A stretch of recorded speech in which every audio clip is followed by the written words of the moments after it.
Have you ever gone through something really, really tough, and then some well-meaning individual says, time heals all wounds? Yeah, yuck. It doesn't actually really help. And grief doesn't work that way either. It's not like it has a timeline where you go from A to B to C to D. And so while these well-meaning individuals might be saying something that is supposed to be helpful, it's actually more hurtful. So one of my subscribers, Dennis, sent in these amazing, thoughtful questions about grief, and I thought that you might benefit from them as well. So he asks things like, does grief ever really end? Should I grieve alone, or is it okay to grieve with other people? Why do some losses hurt more than others? And the real kicker that I think is such a great question, can grief make it hard to function? These are all amazing questions, and I've got the answers for you. I'm Laverne McKinnon, and I am a career strategist, and I'm also a grief recovery specialist. Now, the reason why I combine those two things is that grief is a natural part of someone's career journey. And so unprocessed grief actually leads to a loss of resilience. Resilience is really important to be able to have a long and successful and fulfilling career. So that's why I do both. Okay, let's jump into the first question. Is grief a solo activity, or do you need to do it with others? Such a good question. Now, here's the thing. There are actually no rules to grief, but there are two different types of grievers. There are head grievers and there are heart grievers. So heart grievers are people like me. I like to talk about my feelings. I journal about them. I like to be in community with other people, and we get to be all vulnerable and talk about what we're feeling and thinking. Nothing wrong with that. Totally cool. Head grievers, on the other hand, tend to be more internal processors, and they like to take action as a way to work through their grief. So two different types, neither are wrong. Now, grief doesn't have to be shared, but I found that a lot of my clients really get a lot out of being with other people in terms of being witnessed and the validation. But again, there are no rules to grief. So if you want to grieve alone, that's totally cool. If you want to grieve with others, that's okay too. But the bottom line is that you do have permission to grieve career setbacks and professional heartbreaks. Second question. Does grief ever end? Wow, this is another really, really good question, because so many people don't actually want to go through a mourning process because they believe that it's going to cause them more pain. And then what if they can't get through it and get to the end of grief and just be over with it? The hard truth is that grief will always be with us. Mary Frances O'Connor, she's the author of an amazing, amazing book called The Grieving Brain, and I highly recommend that you get it. Talks about how grief is like a broken bone. So when you break a bone, let's say you don't get it set, but over time it sort of mends itself and you might be able to regain some form of function or be able to move through, but it's going to cause you pain. That's like going through having a grief event, but not actually mourning. So you can function, but it's not awesome and you don't have full range of movement and there might be some pain. Now let's say the same bone gets broken and you have it set properly and you get to regain full function, full movement. But years later, when you take an x-ray, you can still see that that bone was broken. Now, that's the way grief works as well. While you may go through a mourning process and have a sense of returning to wholeness, that break is still always going to be there.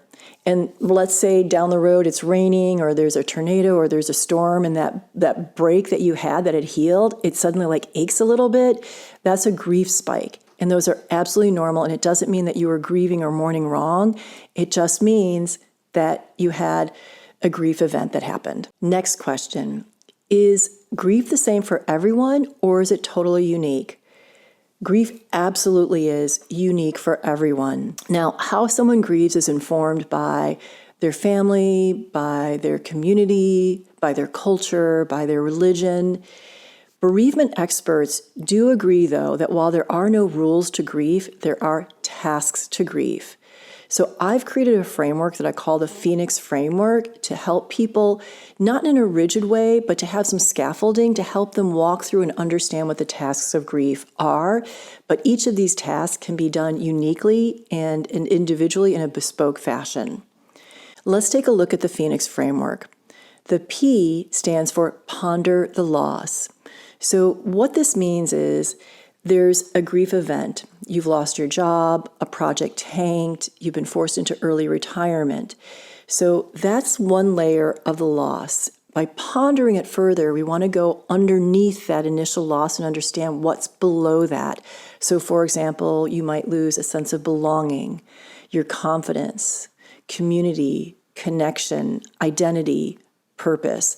These are all legitimate losses, and why we want to ponder the loss is so that we can understand all the tentacles of it so that we can address the pain of it. The H in the Phoenix framework stands for hone in on the negative self-talk.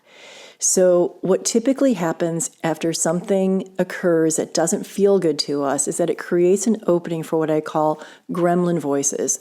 That's that negative self-talk that might say things to you like, I'm a loser, I'm worthless, I'll never get another job again, I'm nobody.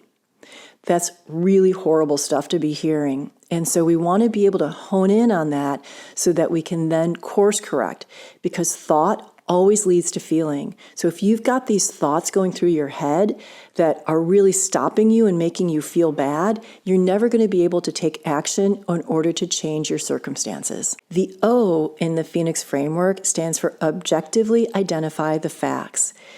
This is where we want to get real. What actually happened? And then to go a little bit further, what was your responsibility? What was your role in what happened?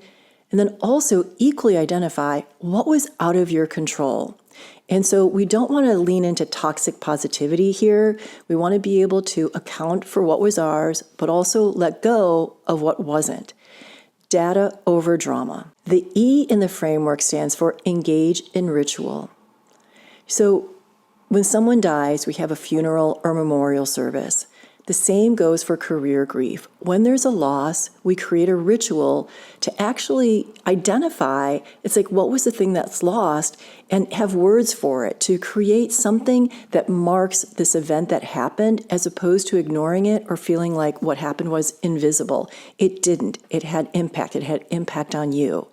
So a ritual can be wildly creative. It doesn't have to be a memorial. It doesn't have to be a service, although I do have clients who've printed out a project and then buried it or burned it. I've also had clients who have created a playlist of songs that reflect how they're feeling, and they find that deeply, deeply comforting.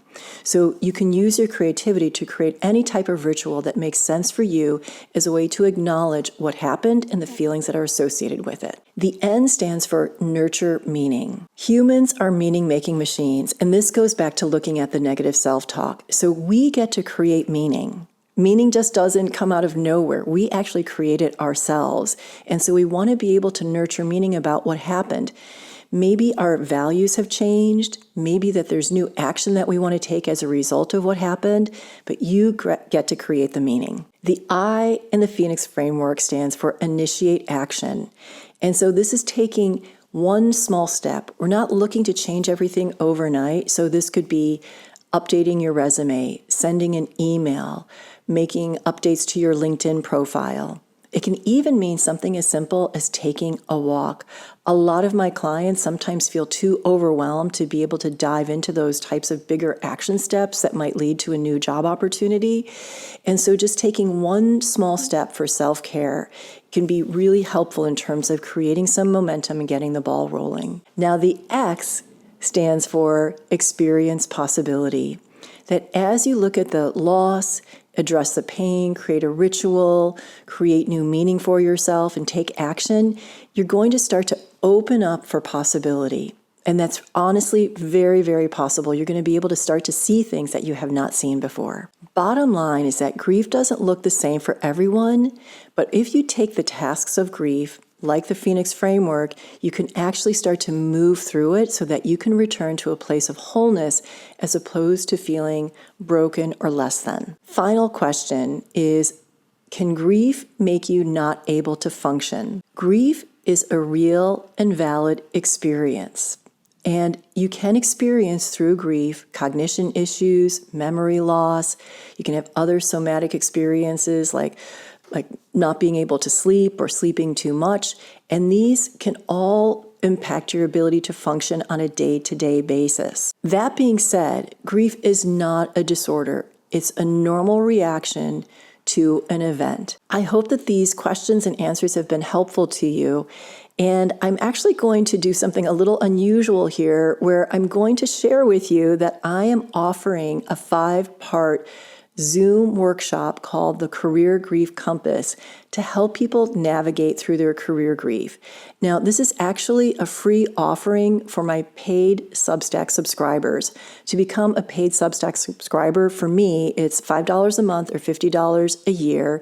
And in addition to being able to participate in this workshop, paid subscribers also get 2 co-working Zoom sessions per month. You also get guided meditations, exclusive ones.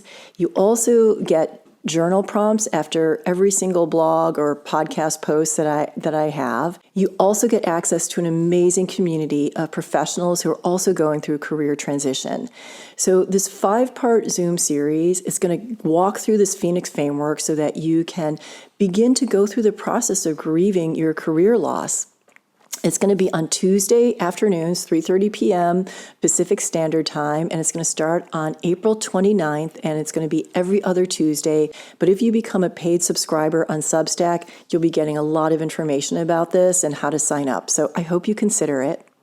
I'm glad that you're here. Thank you for sticking through to the end, and I will be back next week.